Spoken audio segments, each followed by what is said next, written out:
Hi and welcome to this online talk entitled Sex and the City, Plato on Philosopher-Queens and the Republic and Laws. My name is Megan Bowler, I'm studying classics at the University of Oxford and I'm really interested in Greek literature and Greek philosophy. So in this talk I'm going to be speaking about Plato and in particular the interesting discussions and ideas about women and political roles which happen in these later works, the Republic and the Laws. It's also significant to compare the types of reasoning that Plato used then in evaluating whether women should in principle be allowed to hold power, in relation to the kinds of argument that we might hear in modern feminist contexts and to support beliefs that there are tangible benefits to rectifying imbalances and having more women participating in political processes and holding office. So first of all, we'll look at the discussions in Plato's texts in detail and in their own historical and literary context to see if we can get a sense of the kind of points that Plato makes or does not make about the inclusion of women in political life. And we'll also assess some of the different ways that Plato might have been using the dialogues to invite further arguments or reflections from the reader, and the implications that these different interpretations might have for the impression that we get of Plato's own attitudes towards women participating in political life. I will then consider a question which generates a lot of excitement in this field of scholarship, which is whether we can consider Plato and his arguments here to be feminist or proto-feminist in some sense, and in turn the wider debates which that question raises of whether it might matter, or should not matter, whether we think of Plato as being a feminist or a non-feminist, and the kind of pitfalls that we might encounter if we frame our interpretations of Plato's arguments in terms of these modern conceptions and modern values. So first of all, just a quick introduction to the Republic and the Laws in case these texts are new to you. So in the Republic we have the character Socrates, the philosopher, who is leading a discussion, and they discuss many things in this conversation, but one of the main focuses is that they're imagining an ideal city. So what could a city be like if they didn't have to worry about the constraints of practicality and what ordinary citizens would normally find acceptable? What if they were making it just as great and efficient as it possibly could be? So what sort of policies, what sort of leadership would be needed for the functioning of this city? So it's sort of an exercise in ideal theory in that sense. So one important aspect of this ideal city is the principle of specialisation. And this means that every person in the city has to carry out a particular job according to the skills that they have and their sort of natural aptitudes. And they don't get any say in this. It's not, they don't have a choice. They just have to carry out this particular function almost. And this also extends to the rulers. So the rulers become rulers by being philosophers. Not just philosophers in kind of any odd sense. They can't just wear a turtleneck and smoke a cigar and suddenly be a philosopher. They actually have to go through this very, very rigorous process whereby they attain true knowledge. And this is where Plato's analogy of the cave comes in. So they're these really enlightened individuals who have attained this sort of transcendent knowledge that everyone else can't even imagine. So as you can see from this diagram, it's a very hierarchical city. We have the producers, who are the ordinary citizens carrying out various productive tasks, all the kind of resources, services that the city needs. We then have two types of guardians. So we have the auxiliaries, who are sort of a defence force and a police force. And they've received some of the same sort of initial training as the philosopher rulers, but they don't attain this very full transcendent knowledge that the philosophers have. And then of course we have our philosophers who have absolute power. And it's very important to notice at this point that a lot of people refer to these philosopher rulers as Philosopher-Kings. And this is my pet hate because Plato explicitly says that women will also be philosopher rulers, so there'll be Philosopher-Queens as well, hence the title. So philosopher rulers I think is a much more inclusive term there. So one thing you might be wondering is, what is the point of this discussion? Why are they spending so much time imagining an ideal city? Is it because they're trying to sort of challenge existing social norms and existing customs in society?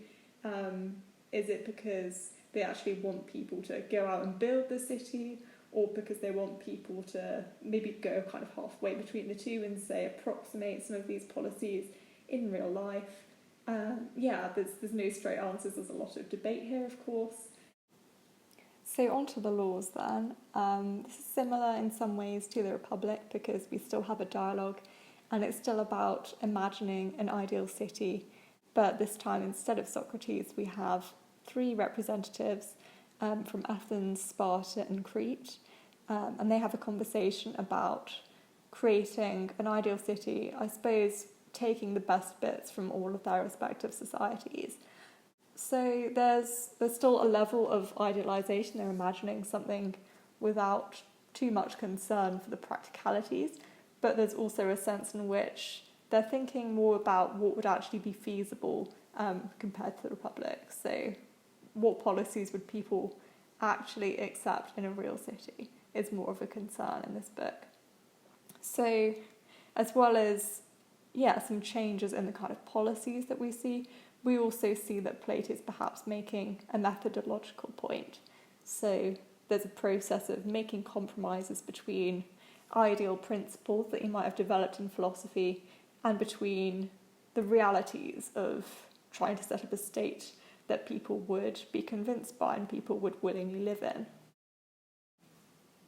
So in discussing the Republic and the laws and the ways in which they're interacting with contemporary attitudes and politics, it's also important to consider kind of circumstances in which Plato was writing. So Plato was an Athenian and Athens at this time was a democracy. Democracy is, of course, a Greek word meaning ruled by the people. But there are some important caveats, of course, to this idea of democracy. So women weren't included in the political processes, neither were foreigners, neither were slaves. So really it was only male citizens who had these kind of political roles in public life. So this in turn meant that women weren't educated in the way that men were. They were expected to have a domestic role, and of course this meant that they had responsibilities such as caring for the family and managing the household's finances, but they weren't allowed to be involved in political processes in the way that men were. So they couldn't speak at the assembly, they couldn't attend and vote on policies, they couldn't hold office.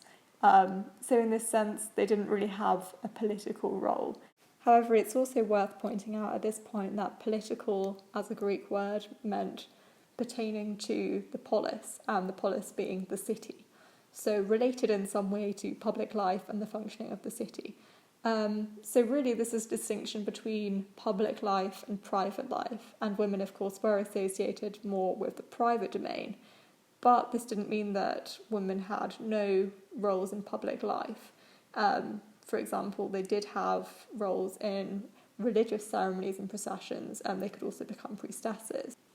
So we should be aware that political role is quite a modern category. So what does the Republic actually say about women and political roles in this discussion of the ideal city? There's a discussion in Book 5 of the Republic between Socrates and Glaucon, where they're thinking a bit more about the nature of these guardians of the city, so the rulers and the auxiliaries. And Socrates compares the guardians of the city to guard dogs, and he says that it would be really illogical for female guard dogs not to join in with the same tasks as male guard dogs, and to stay inside simply because they also have the responsibility of bearing and raising puppies. So they do need to account for maternity and for the fact that the male guard dogs are likely to be physically stronger, but ultimately female and male guard dogs should still do all the same things. So as you can see, there's an analogy there that's being developed between the guardians of the city and these dogs. So this then leads into the issue that it wouldn't be possible for an animal to do the same tasks if you don't give it the same initial upbringing and training. So it would be irrational to expect the male and female dogs to do the same things if you only train the male dogs. So by analogy, if you're expecting women and men to do the same jobs in the city, then they must have the same education. And so earlier on, Socrates has already outlined the cultural, physical and military instruction that the guardians need to receive. And they're now realising that women should also receive this if they're actually going to be good auxiliaries or philosopher-queens. However, in discussing these ideas that sex shouldn't have an impact on the kind of tasks that you are able to carry out, this then leads to a conversation about what kind of natural differences there are between the sexes, And would these mean that men and women are sometimes better suited to different roles in the city? Socrates then suggests that some natural attributes can be incidental. For example, being bald doesn't make you a better or worse shoemaker than someone who has a full head of hair. So in using this rather comical illustration, Socrates is telling us that these differences are only relevant if they have a direct impact on the functions themselves. So people's natural skills or aptitudes for specific trades, they would be pertinent, whereas biological differences between the sexes don't really seem to be relevant. So the conversation then returns to the issue of whether these anatomical differences would have any impact at all on political roles, and so have any relevance to the question of who should be eligible to become a guardian in this ideal city that they're designing. Rather frustratingly at this point, Socrates and Glaucon say that men are better than women at practically everything. However, they both agree that individual women can still be better than individual men at all kinds of things.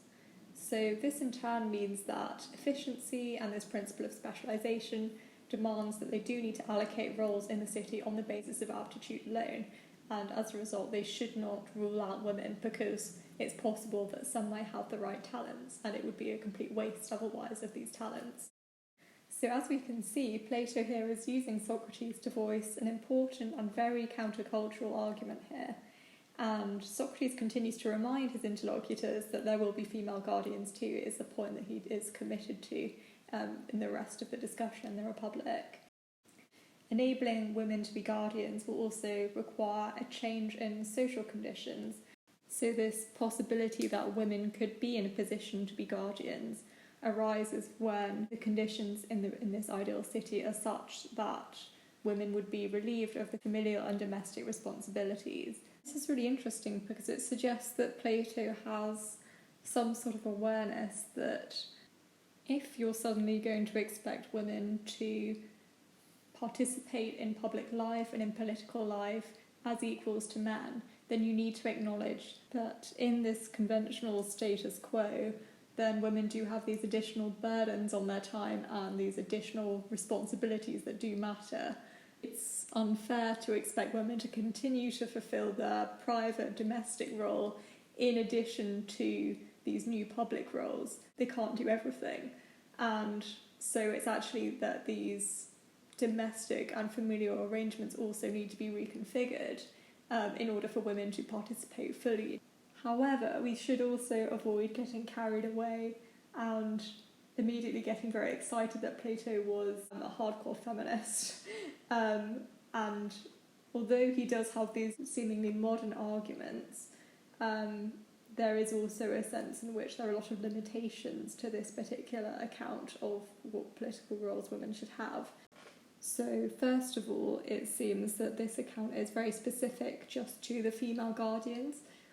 So we don't actually hear about the vast majority of other women in the city who would have been carrying out a vast range of productive tasks, potentially, or perhaps they would just continue to have a traditional domestic role, or perhaps they would have to continue to juggle both in some way, so being both a productive worker and being a wife, being a mother.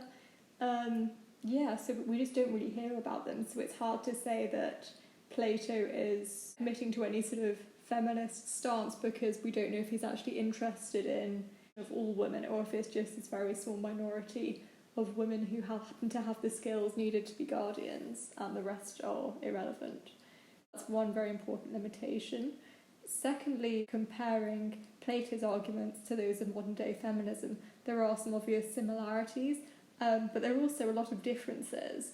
So the fact that Plato is arguing solely on the basis of efficiency is quite significant. So he's not framing his debate in terms of rights, he's not interested in equality, because of course this is a very unequal society, there's no sense of equality.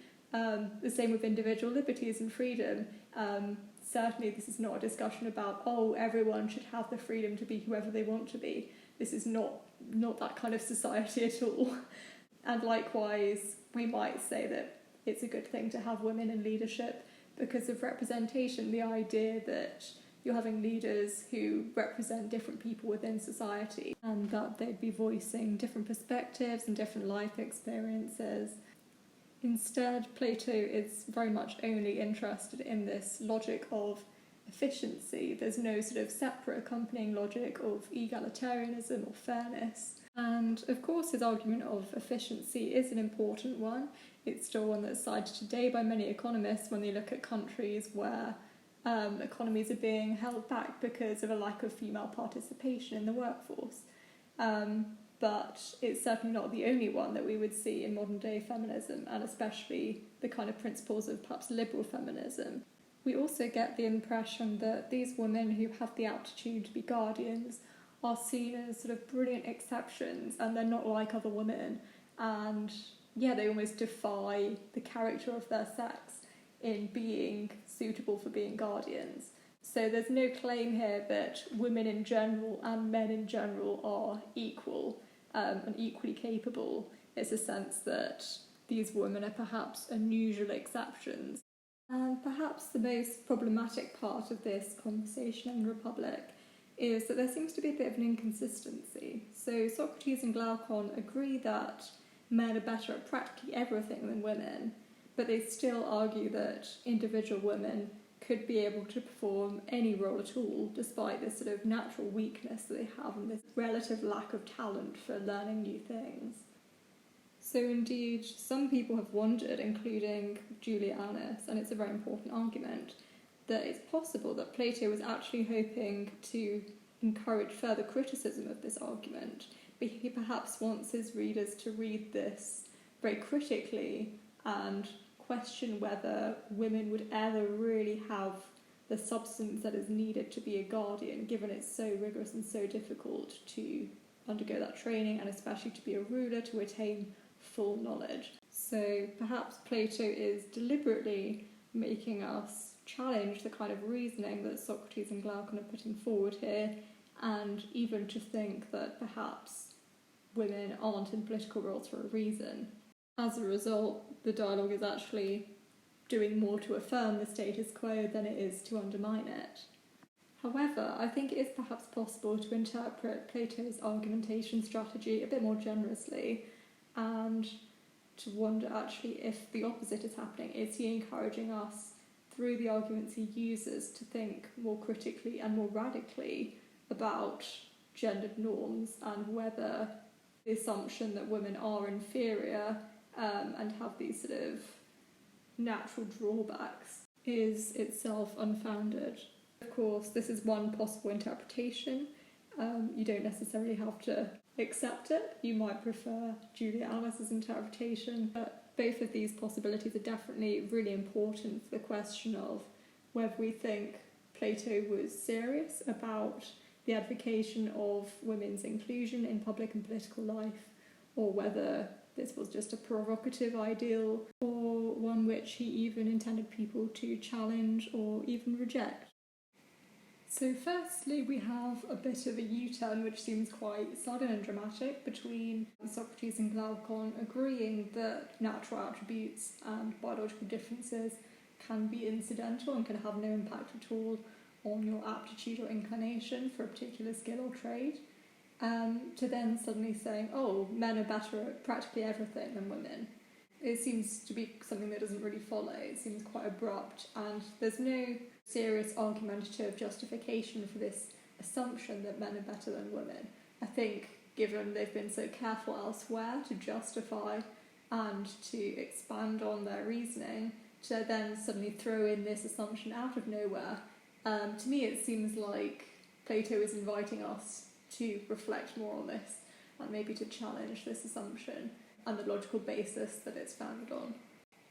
I suppose you could counter-argue here and say, if Plato was really saying this, why didn't he bring this up more overtly? Why didn't he just argue more explicitly and present Socrates as committing completely to this idea that biological sex is completely an incidental attribute and has no bearing on your aptitude and skills? Why does he not do this? However, I think it's also fair to say that he's already making a very, very radical argument for his time in saying that some individual women might have the capacity to be a guardian. That is already a very subversive stance to take. So perhaps here he is being implicit and he's being subtle deliberately because he's conscious that very few people would take him at all seriously if he committed wholesale to this stance that women should be allowed to participate. So he commits in quite a vague way overtly, but he leaves the argumentative potential there for his readers who are more critical and more analytical of the arguments he makes to then see that there's further potential for arguing that actually this idea that women are inferior is itself something that needs to be questioned. And I think it is true to say that there is a sense in which the arguments do have this underlying force if you take them to their full potential. So we have a very compelling opening in this section about guard dogs, this biological logic, I suppose, that there's actually no basis for gender norms in nature, that the idea that women are inferior is completely a social norm. It comes across quite strongly there. And this appeal to nature also comes back again at the end. So Socrates, I've written in the Greek there rather than the English, but he says that actually our society nowadays is contrary to nature, and it is this policy that is in accordance with nature. So I think even though appeals to nature is probably not the sort of tack that a modern feminist would choose in arguing for greater female participation, it is quite a persuasive stance, I think, in Plato's own day. The idea that something was natural or unnatural was a very forceful line of argument. And by referring to the animal kingdom, he's anticipating the opposition that people will say that it's natural for women to have this domestic and familial role and not have these other public roles. So he's almost second-guessing, I think, the kind of arguments that he'd get in response and providing evidence to the contrary that this isn't a natural thing at all. It's perhaps also significant that Socrates is the one who is voicing these opinions, because Socrates was known to have quite a progressive attitude and that he thought that virtue was not specific to gender or social class, and these attitudes might have also influenced Plato's own views about women. Another work by Plato called the Symposium as well, Socrates recalls having a conversation in his youth with a woman whom he calls Diotima, and she's presented as being a very big influence on Socrates and on the philosophical stances that he holds. So she's a highly intelligent woman who, according to this account by Plato, comes into contact with and influences Socrates. So finally, the fact that this part of the Republic and this proposal of having women as leaders is one which actually evokes an idea that happens in a comic play by Aristophanes called The Assemblywoman. So some people might argue that this reference to a comic play is something that's meant to undermine this whole proposal and suggest that, oh, it's a complete farce. The idea of having women as leaders, it's like the sort of thing that would happen in a funny fantasy and not in reality. You could also argue that in creating something that's slightly funny and slightly outside of the ordinary, slightly outlandish, Plato is actually tapping into the potential of comedy to actually free the mind from existing contemporary assumptions. So by treating the whole proposal as something that's slightly humorous, something that's not fully serious, that actually frees up the people who are reading this from their assumptions. So humour in a way is involved in creating a kind of imaginative, safe space where people can think about ideas without having to apply assumptions and prejudices of the real world onto them. They can just take those arguments at complete face value, and in doing so the effect might be, as Plato suggests, even that they start to realise that it is the assumptions of their own society that are ridiculous and ludicrous, rather than the assumptions that are behind this policy. One useful way of assessing the way in which Plato was treating a particular policy proposal in the Republic is to look at whether it appears again in the laws or what kind of modifications are made to it in the laws. And it's significant, I think, that Plato remains very committed to the idea that women should participate, at least in principle, in the laws. because the Laws is written with this slightly different purpose of adapting the ideal philosophical principles in their purest form to be slightly more workable in the context of a more realistic looking society. And yet there's still this insistence that it is folly to leave the situation as it currently is in Athens, and in fact women should have the same education and training as men, because otherwise you're preventing the city from having as much talent and as much virtue as it possibly could, which is surely a priority. There's also a sense in which this is implied to be valid and actually feasible through comparisons with Sparta. So in Sparta, women did have more freedom and more education typically than Athenian women, including physical training.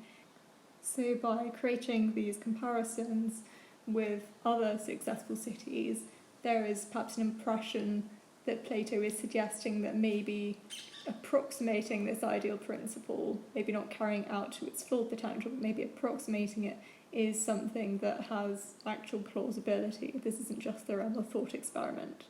Plato is also, I think, conscious that there would be a knock-on effect in reintroducing traditional family units and traditional family life into the ideal city and the Laws, as this would perhaps hinder the extent to which women would participate to the same degree as they did in the Republic's ideal city in political life.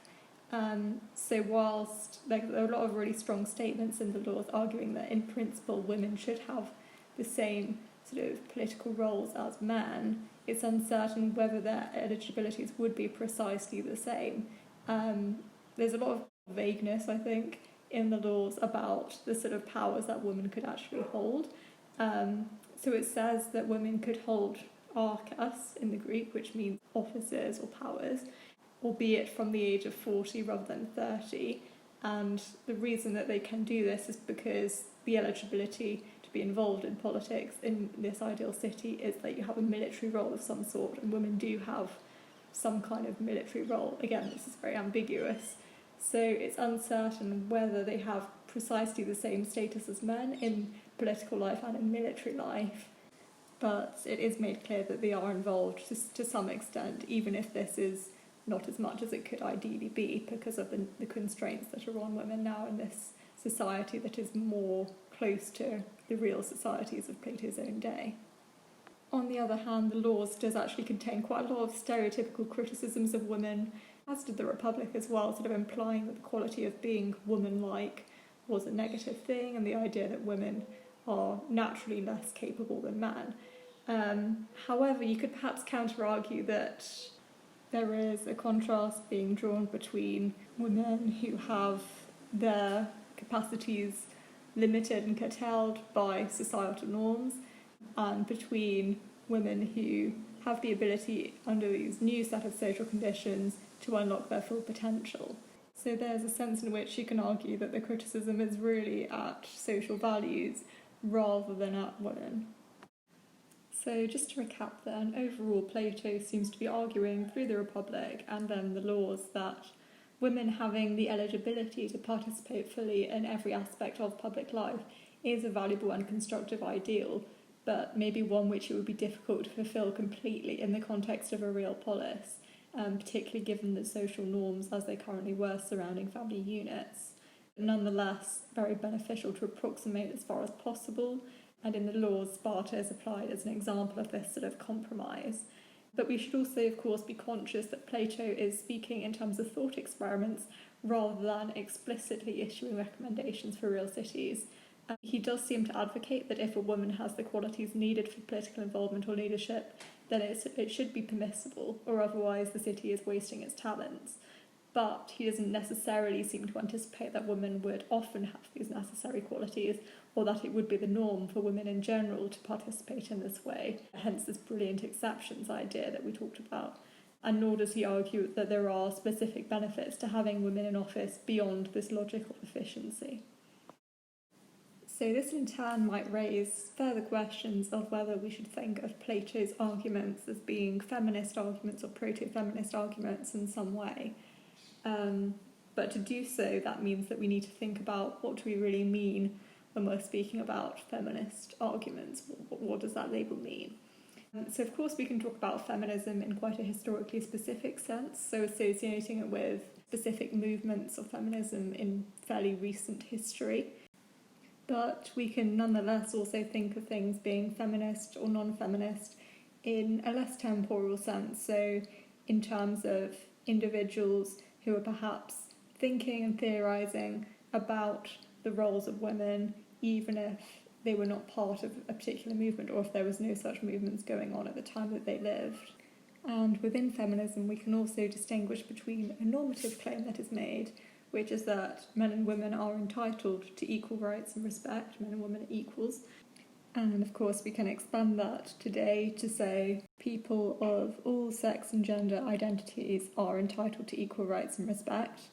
There is then a second descriptive claim, which is the sort of should element, so that ought to be the case, but there are currently various factors or obstacles preventing this from being the case as an impetus for change and reform. So in terms of evaluating Plato then, we get maybe some hints of the normative claim, such as in the appeals to nature, and he does also state that his own contemporary society has gone wrong, so there's this sense that maybe there is this descriptive claim and there's this possibility that he is encouraging the reader to be critical of traditional attitudes that women are innately inferior to men. But since he's speaking through hypothesis and thought experiment, we have to be careful, as he's not overtly and actively advocating women's political participation. And as we said earlier, if we disregard some of the more implicit possibilities of interpretation, there's a sense in which he might not be speaking about women in general at all, but only what he regards as a very small minority of women who transcend their sex. And as we said, Plato doesn't ground his argument in equality and in the idea that women are fully equal to men. Of course, the society outlined in the Republic is built around absolute efficiency, giving power to those with supreme expertise, rather than around principles of equality and individual freedoms. So to think of the discussion here in terms of a promotion of women's rights is very flawed, because no one really has rights in the city that they imagine. Like, even the rulers don't really have rights because they don't want to rule, but they're forced to rule. Certainly there is a sense in which the logic of maximising efficiency and capitalising on untapped merit and ensuring that women do have the ability to gain skills required for holding positions of power and authority through equal education and structural change are still valid and relevant. But I think Plato's arguments can also be alienating sometimes to modern feminists, in that this movement is likely to stress the importance of improving all kinds of equalities and individual freedoms across the board. And if all Plato really meant when he talked about the inclusion of women as guardians was essentially allowing a few very exceptional women to be treated as honorary men, that's not really a victory for feminism. So conceptualising Plato's arguments as proto-feminist does require you to read between the lines of what is said in the Republican laws, and also to consider what sort of ideas specifically you are referring to within this modern label of feminism. To zoom out a bit then, we might also want to consider why this question is worth asking, or even contest the idea that it matters at all. So why might we be so keen to regard Plato as being a sort of ancient precursor of feminist thinking? If we insist on regarding Plato as being a feminist, then we might be seen as being guilty of anachronistic judgments, or desperately trying to read in our own biases and seeing what we want to see in an ancient text, rather than interpreting it at face value. You might also point to some of the casual misogynistic assumptions that appear elsewhere in Plato's works, and argue that really these small moments of feminism in a very specific hypothetical context aren't all that significant. We might also point to the idea that Plato is on a pedestal in the sense that he is part of the classics, he is part of the traditional Western philosophical canon, and as a result he has this sort of weight and status when we think about his ideas. So perhaps there's a tendency to want to regard Plato as validating and endorsing our particular point of view because he has this special authority as a renowned ancient Greek philosopher. This might prompt us to ask further questions about why Plato and the classics and this traditional philosophical canon have this hugely elevated status. But for now, if we accept this idea that Plato has this influential nature, and that this might in turn affect our kind of relationship with him, the way we interact with him, we might nonetheless still think that it is interesting and important to note that he was engaging with these questions and arguments about the proper role of women at such an early stage, and when this meant seriously calling into question and scrutiny the values of his own society. We can still regard this as an important moment in the history of feminist modes of thinking. And Plato's discussion here certainly dispels the idea that thinking about the role of women and thinking critically about gender norms is something that's kind of a recent fad, and that this is perhaps important historical evidence that these conversations about the irrationality and illogicality of social restrictions placed on women have been going on for a long time, and have likely been going on to a greater extent than we might think outside and prior to the official feminist movements. Thank you for listening. I hope you found this was an interesting topic, and I've written some further reading recommendations at the top, but do get in touch as well if you have any further questions or comments about what's been discussed, as I'd love to hear your thoughts too about Plato and feminism.